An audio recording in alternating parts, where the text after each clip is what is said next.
কখন বুঝবেন আপনার ইবাদত কবুল হচ্ছে কিনা? যখন দেখবেন আপনার ইবাদতের প্রতি দিল টানা শুরু হয়েছে। সুবহানাল্লাহ। ইবাদত করতে না পারলে, নামাজ আদায় করতে না পারলে অস্থিরতা শুরু হয়েছে।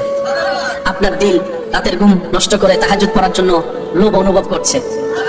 10 জনের সাথে আর আগের মতো বসে আড্ডা দিতে ইচ্ছে করবে না, কোথাও বদনাম করতে তো ইচ্ছে করবে না, শুনতে ইচ্ছে করবে না। যখন আপনি দেখবেন আপনার কলহল থেকে নিজেকে কেমন যেন একটু একা একা করে ফেলতে ইচ্ছে করতেছে, বুঝবেন আল্লাহর রহমত আপনাকে ডাকা শুরু করছে। আয় বান্দা আয়, আমার রহমতের ভিতরে আয়, আমার রহমতের চাদরের ভিতরে আয়।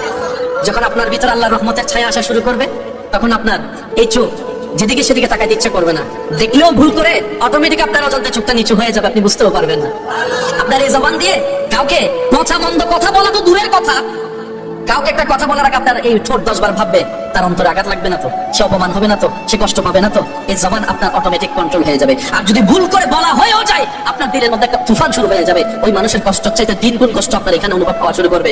যখনই দেখবেন এরকম কিছু নিদর্শন আপনার ভিতরে আসা শুরু হয়েছে, আপনি চোখ বন্ধ করে রবের দরবারে সিজদায় চলে যাবেন। আল্লাহ ওয়া ইবাদুর রহমান আয়াতের নিয়ামত তুমি আমাকে দেওয়া শুরু করেছো, এবার আমি যেন সেটা আরো বাড়াতে পারি এবং ধরে রাখতে পারি, সে দয়াটুকু তুমি আমাকে করিও। সুবহানাল্লাহ।